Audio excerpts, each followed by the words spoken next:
जिस नीतीश मॉडल के सहारे नीतीश कुमार को पीएम मटेरियल बताया जा रहा था, उसकी उत्तर प्रदेश में ऐसी दुर्दशा हुई कि पार्टी की इज्जत तार तार हो गई।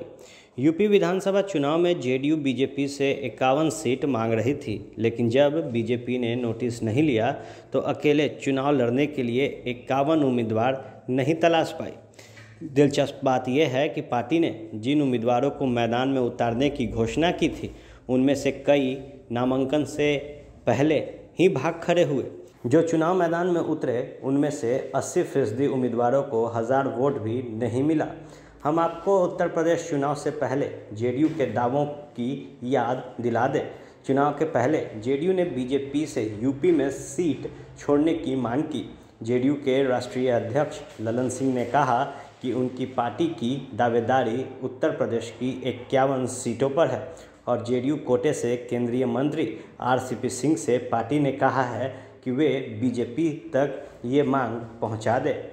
उधर बीजेपी ने जेडीयू की किसी बात का कोई नोटिस नहीं लिया।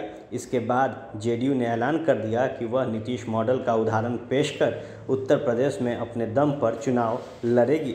लेकिन नीतीश मॉडल का जो हश्र हुआ, हम उसे बता रहे हैं। उत्तर प्रदेश चुनाव में जेडीयू ने अपने उम्मीदवारों की सूची जारी की थी। हमारे पास जेडीयू द्वारा घोषित उम्मीदवारों की सूची उपलब्ध है। जब जेडीयू और नीतीश मॉडल का हाल क्या हुआ, ये आप खुद तय करें। कई सीटें ऐसी रही जहां जेडीयू ने अपने उम्मीदवार के नाम का ऐलान कर दिया, लेकिन पार्टी के प्रत्याशी ने नामांकन ही नहीं किया। यानी चुनाव से पहले ही जेडीयू का उम्मीदवार भाग खड़ा हुआ। जेडीयू ने गोसाईगंज, बांगरमऊ, प्रतापपुर, औरैया, भींगा, भोगनीपुर जैसे विधानसभा क्षेत्र के लिए अपने जिन उम्मीदवारों का नाम ऐलान किया था, उन्होंने नामांकन ही नहीं किया। रॉबर्ट्सगंज में जेडीयू के उम्मीदवार ने नामांकन करने के बाद अपना नाम वापस ले लिया। ये तो चुनाव मैदान में उतरने से पहले ही भागने वालों की कहानी थी। अब हम आपको सीधे आंकड़ों के सहारे ये बताते हैं कि उत्तर प्रदेश में जेडीयू ने जो उम्मीदवार उतारे उनका हाल क्या हुआ।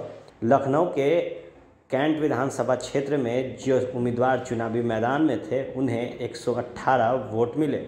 फर्रुखाबाद विधानसभा क्षेत्र में 168 मिले तो जलालपुर विधानसभा क्षेत्र में 246। बात अगर रामपुर खास विधानसभा क्षेत्र की जाए तो यहाँ पर जेडीयू के उम्मीदवार को 301 वोट मिला। वहीं बिस्बान विधानसभा क्षेत्र में 302। जगदीशपुर की बात की जाए तो जो उम्मीदवार उतरे थे उन्हें 346 वोट मिले।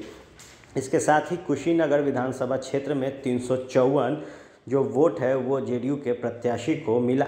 वहीं भाट परानी विधानसभा क्षेत्र में 488 वोट जेडीयू के उम्मीदवार ने लाए।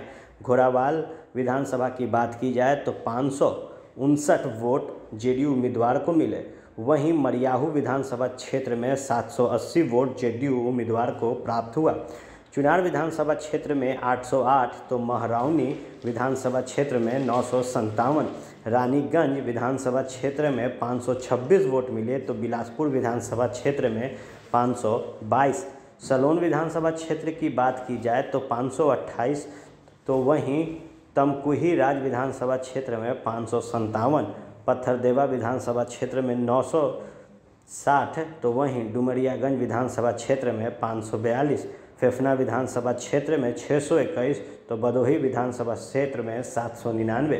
मंझवा विधानसभा क्षेत्र के प्रत्याशी को 876 वोट प्राप्त हुए। सिर्फ 5 उम्मीदवार को ही 1000 वोट मिले। जेडीयू का उत्तर प्रदेश विधानसभा चुनाव में हाल ये रहा कि पार्टी के सिर्फ 5 उम्मीदवारों को 1000 का आंकड़ा प्राप्त हुआ। बाकी सभी उम्मीदवार 1000 के नीचे दम तोड़ गए। जेडीयू की सबसे अच्छी स्थिति सिर्फ एक सीट मल्हानी में रही। दरअसल जेडीयू ने वहां से इनामी मुजरिम रहे कुख्यात धनंजय सिंह को उम्मीदवार बनाया था। बाहुबली के सहारे 2 बार सांसद के साथ साथ विधायक रह चुके धनंजय सिंह वैसे तो उत्तर प्रदेश के सीएम योगी आदित्यनाथ के करीबी माने जाते हैं, लेकिन उनकी छवि के कारण बीजेपी और योगी ने धनंजय सिंह से पल्ला झाड़ लिया। ऐसे में धनंजय सिंह से जेडीयू के टिकट पर चुनाव लड़ा। वे हारे लेकिन दूसरे स्थान पर रहे। सारी ताकत झोंकने के बाद उनका ये हाल रहा। दिलचस्प बात यह है कि 100 से 200 वोटों तक में सिमटने वाली जेडीयू ने उत्तर प्रदेश चुनाव में सब किस्म की ताकत झोंकी। बिहार से जेडीयू के मंत्री, विधायक और सांसद प्रचार में जा रहे थे। पार्टी के राष्ट्रीय अध्यक्ष ललन सिंह प्रचार कर रहे थे। केसी त्यागी मैनेजमेंट देख रहे थे।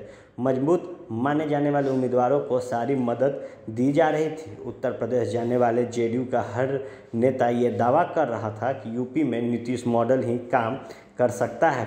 वैसे अंदर की बात यह है कि जेडीयू जाति के समीकरण पर भी बहुत यकीन कर रहा था। पार्टी ने एक खास जाति के सबसे ज़्यादा उम्मीदवार उतारे। उस जाति के प्रभाव वाले क्षेत्रों में ज़्यादातर उम्मीदवार उतारे गए, लेकिन जनता ने सिरे से खारिज कर दिया।